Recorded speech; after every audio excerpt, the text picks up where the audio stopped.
Hello everyone and welcome to another episode of RPGs with Paddy. I'm Paddy. Today we're going to be looking at the second entry and the first real entry where you actually go into the information for New Gamemaster Month. So I will be looking today, I'll be doing 3 separate videos for RuneQuest, for Trail of Cthulhu and for Numenera. So let's have a look and see what is available there. So if you go to the website and you'll see that this is the next part that they have up. Initial planning for your game session. So there's quite a bit of information here. Feel free to read through it here. But the most important things are that there's going to be 8 sessions and 8 posts. And this is already number 2. So we're making good progress.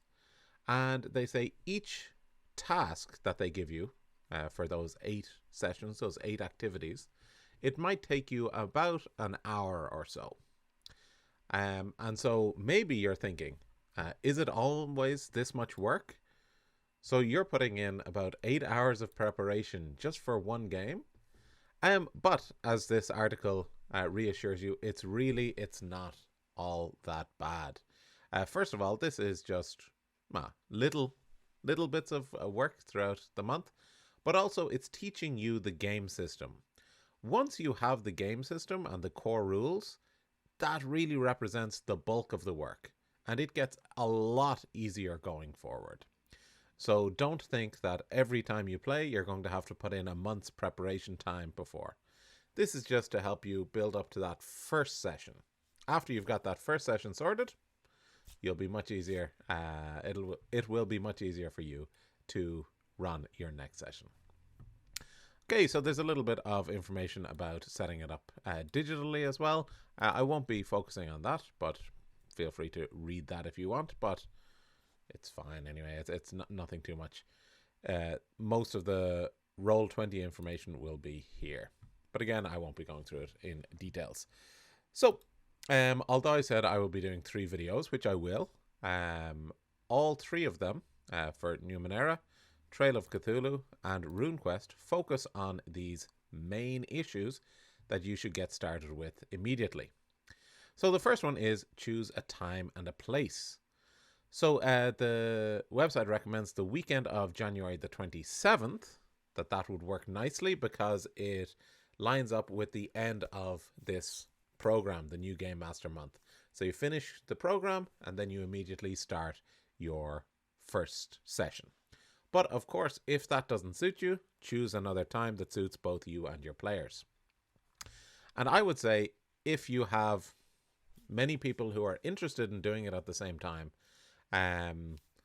there might be difficulty scheduling that.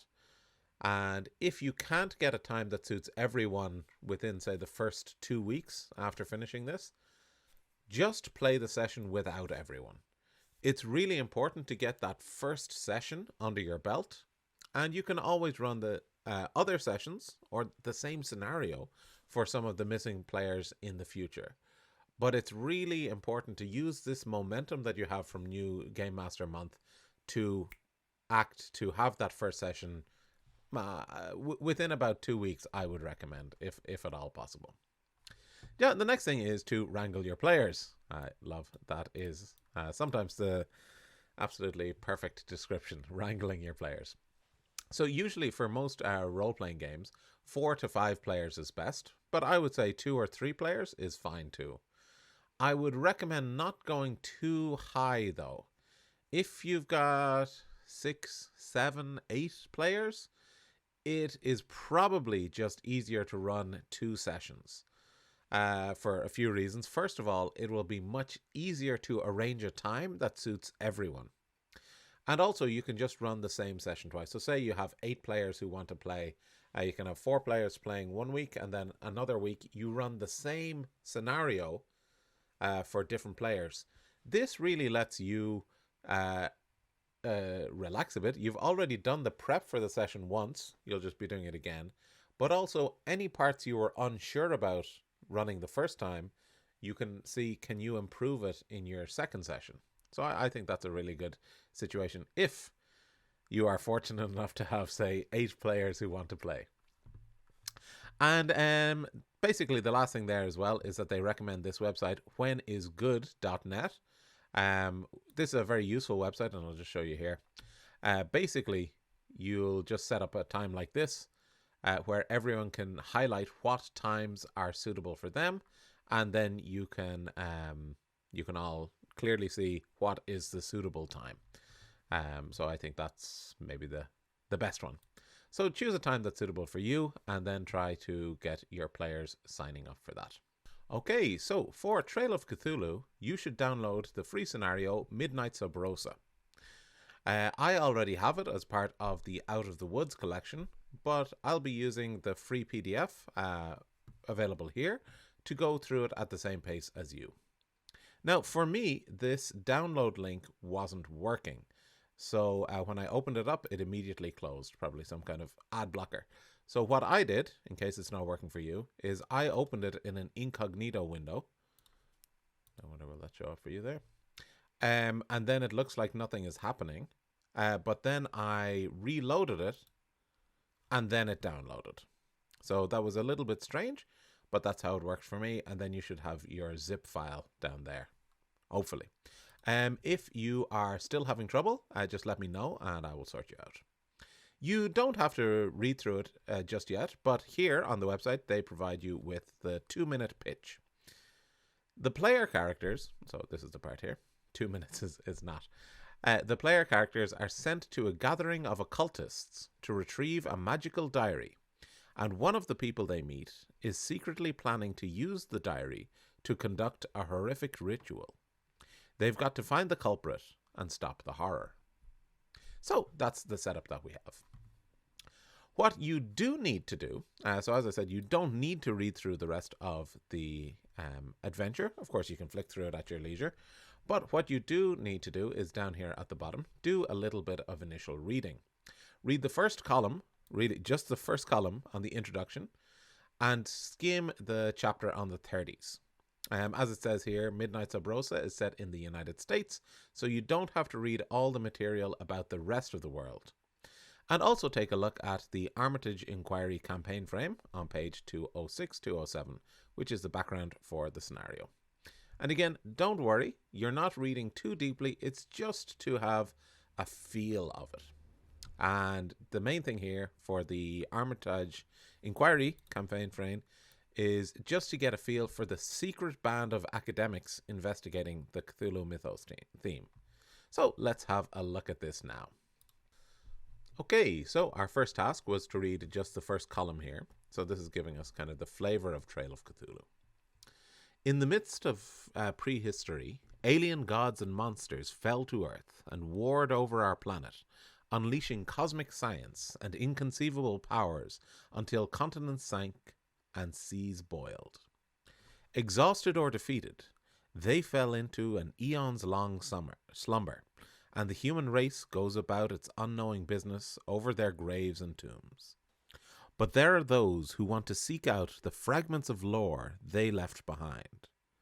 Those who want to learn the secrets of the stars and the true names of the dimensions. Those who want the dead gods' powers. Those who want to wake them up. You are among the few who suspect the truth about the mad gods at the center of the universe, about the great old ones who dream of clearing off the earth, about the extraterrestrials who use mankind in their experiments, about the ancient legends of the undying evil that are all coming true. You have to make sure nobody else ever finds out, or the world will wake up screaming. You have to keep the doors to the outside from swinging open, no matter what the cost in life or sanity. You have to piece together the clues from books bound in human skin, from eviscerated corpses covered in ichor, and from inscriptions carved on the walls built before humanity evolved. You have to go wherever the answers are, and do what needs to be done. But do you dare to follow the Trail of Cthulhu? Okay, great. So that's a very nice and thematic introduction there. Of course, if you want to read more, please feel free to read more as well. But the goal of New Game Master Month is to give you the core elements so that you can run a game without feeling overwhelmed. Of course, it's actually a very good read as well. The rest of this book, it's excellent writing in everything Trail of Cthulhu that I've consumed so far. So it's really, really worthwhile. But let's skip on to the next part. Okay, so here we are, and this is where we will find out about the 30s. So Call of Cthulhu, which is the more popular, the more well-known Cthulhu role-playing game, horror role-playing game, is generally set in the 1920s, whereas Trail of Cthulhu is generally set in the 1930s. So here's a little bit of information about this. Just 2 points. One is that throughout this game, throughout this book, there are excellent little quotes right throughout from different... Oh no. Oh wow, everything's broken. Okay, it's fine. There are these quotes from different Cthulhu mythos stories, and they're really, really good and very thematic. I love that. It's all throughout the book, so yeah, really enjoy reading all of this. The second thing is, as it mentioned in the website, you don't have to read everything going on here, and a lot of the information is about different parts of the world. So again, you don't need to do that for running Midnight Sub Rosa, which is only set in America. But so I'm not going to read through all of this for you. It's quite long. But I've just highlighted a few points that I think will help you get the feeling of the 30s, or some kind of core concepts there, things that I think are very worth knowing. So this is talking about how people lived in the dirty 30s. So I just picked out. They listened to the radios, but not in their cars, and went to way more movies than we do. They smoked like chimneys, drank like longshoremen, and never cursed in front of the ladies. Many more of them danced as social lubricant and leisure activity, and their dance music and their dancing was unmistakably different from ours.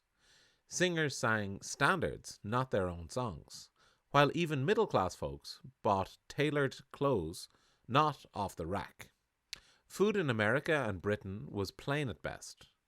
The immigration waves of the post-World War II era had not yet liberated Anglo-Saxon diners from non-stop roast and potatoes, with a side of vegetable soup, if you were adventurous. Baseball was the overwhelming American national pastime, and fans attended games in coat and tie, and the Chicago Cubs made it to the World Series 3 times in the decade. By and large, Westerners in the 1930s shared our assumptions, or recognizable versions of them, about democracy, science, law, religion, war, and romance. Okay, so that's kind of one of the key points there. There's a full sidebar here, or pop-out here, that you can read as well about race. Of course, when you're role-playing in a different era, 1930s, race is obviously a big historical factor there. And here they address it, and they talk about a few different ways to bring it up. So the one that I've highlighted is what they describe as the simplest way to include or to deal with the race issue. So how does this affect your game? The simplest way to handle the question is to ignore it. Investigators, allies, NPCs, and enemies might be of any race, just as they are in our utopian new millennium. Obviously a little bit of sarcasm there about utopia, but I would recommend this for this campaign, for Midnight Sub Rosa, to not include any kind of discrimination between the races. Allow your players to choose their races freely, and don't have kind of like racist interactions. Certainly not overtly. I would recommend that in general anyway.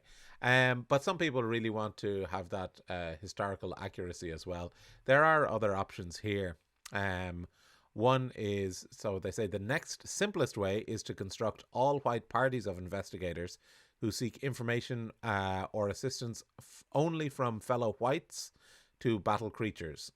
So alien as to moot the question. So this is what they call probably the best for the purest option, which sticks most closely to Lovecraft's work, where, I want to say almost all of his characters are just white. And finally, they do give the most difficult, but perhaps the most satisfying way to handle things is for the keeper to pay attention to the question and foreground it to the extent that it supports an interesting or terrifying story. So that's a little bit more difficult. Again, this is something just to be aware of as well. As I said, for the new Gamemaster Month, the most important thing is to keep it simple and to get you through your first game. So not to overload you with the 250 pages of information in this book, just pick out the key points that are essential for you to run this first game. So looking at that, I would definitely choose that first option as a recommendation. Of course, if your situation is different, then feel free to read through this and choose which option works best for you. So another thing which I think is useful or important to know is also poverty. So the decade began with the Great Depression, which lasted in all industrialized nations until the coming of full employment with the Second World War. So poverty is really widespread here, and that's very important. Well, it can be an important aspect of your game as well. Here there's a section on famine, but it's saying that it was not really, even though there was a little bit of starvation in New York, it wasn't really in America, so we will skip that part. Equally in wars, we're talking about wars in Japan, China, and other places like that. Again, very interesting reading, but not essential for you to run your one.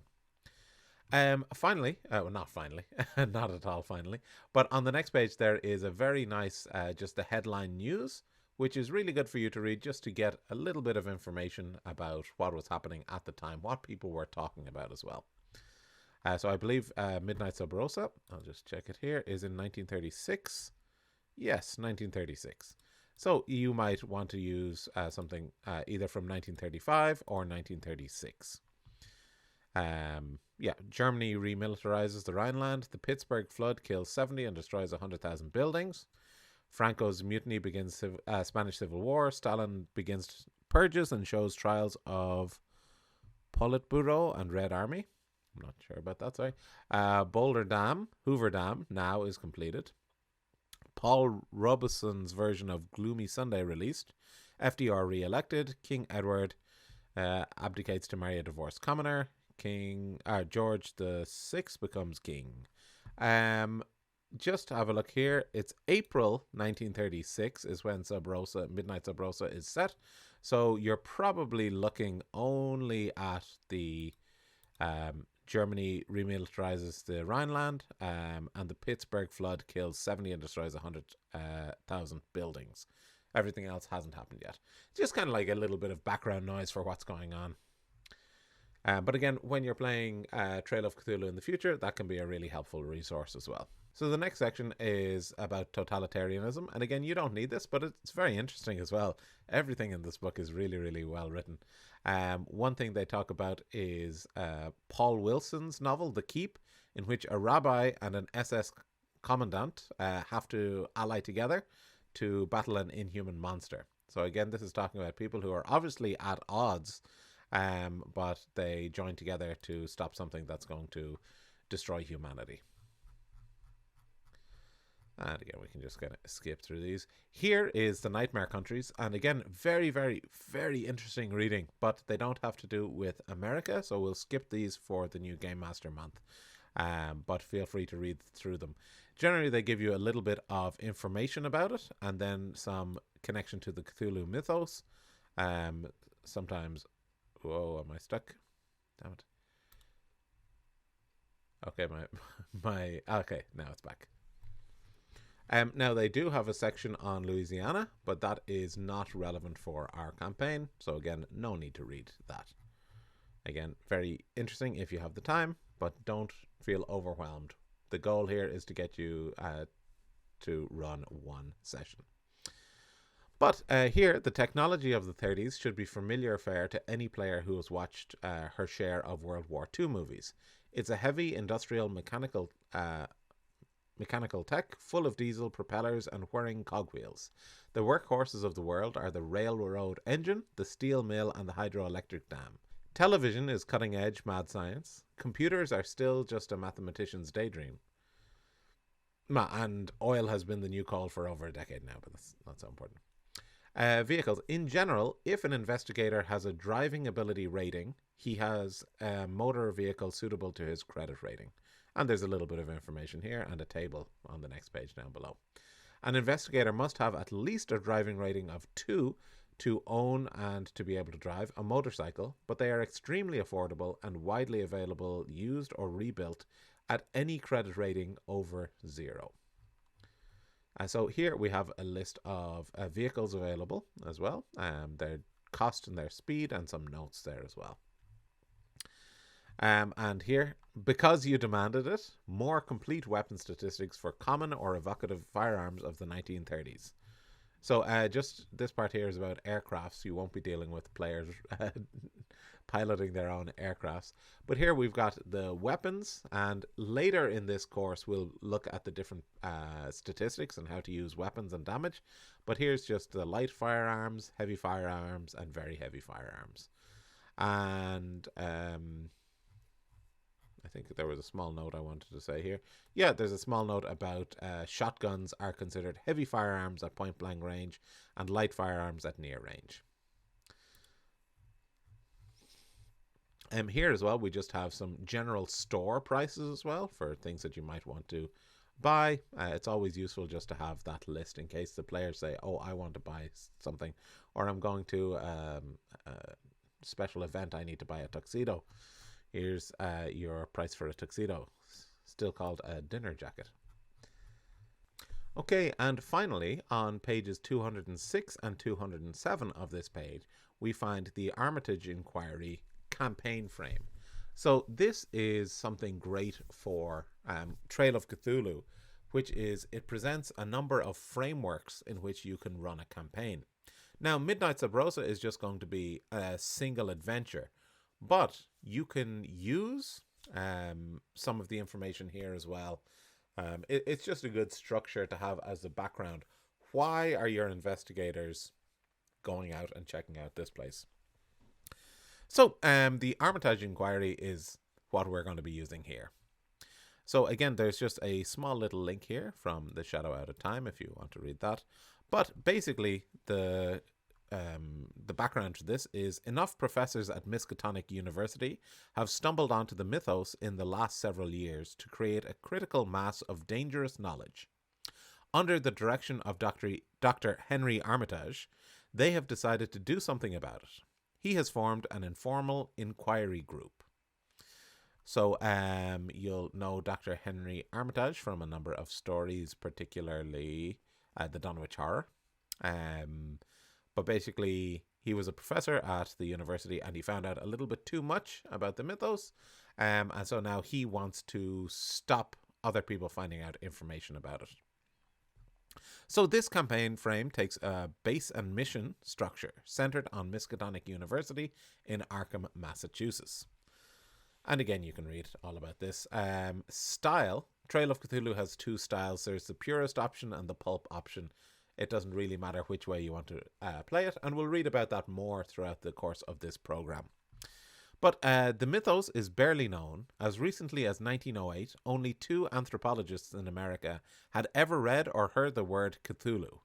Teasing the true mythos out of the rambling, arcane elliptical tomes and records available even at the Orne Library in Miskatonic University is a full-time job and must be amplified with constant and diligent field research. The authorities know essentially nothing, and the inquiry is determined that things should stay that way. So there's not much knowledge out there. People won't be able to help you answer these questions, and you don't want more people to be able to answer. You want to keep all that information secret. Investigators are all professors, graduate or undergraduate students, or librarians at Miskatonic University. So that's their connection. And there's a note here, you can stretch it to a few other things, but in general it should be that. So when you're contacting your players about this, you should tell them that they will be members of Miskatonic University, either professors or a graduate or undergraduate students or librarians working there. And so here we get a long list of continuing NPCs. So there are a lot of them here, the most important one being Dr. Henry Armitage, the head librarian and specialist in medieval epigraphy, occultism and linguistics.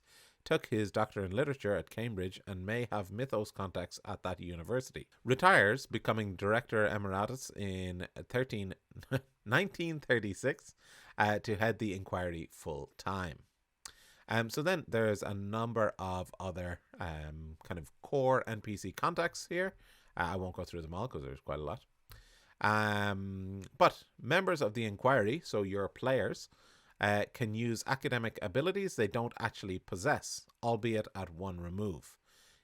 So, for example, if you want to do an anthropology check but you don't have skills in anthropology, you can do it, but there's a penalty, which we'll get to the rules on later.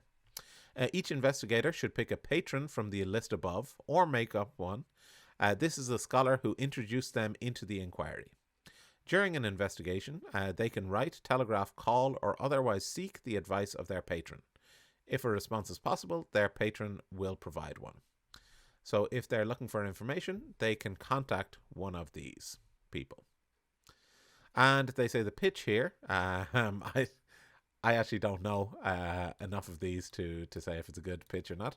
But the pitch, when you're pitching it to players, imagine somewhere from it's Indiana Jones meets the Watchers Council from Buffy to it's Donna Tartt's The Secret History Lovecraft style. I'm not so familiar with the Watchers Council, and I don't know Donna Tartt's The Secret History. But this is great anyway. If that means anything to your players, let them know about that. Okay, and that is all there is for Trail of Cthulhu for this session. The next session will be on Tuesday next week, so I'll see you there. If you have a bit of extra time to kill, you might want to check out just kind of flick through Midnight Sub Rosa, the scenario there. And of course, if you have any questions, let me know below, and I will see you next time. Okay, bye everyone.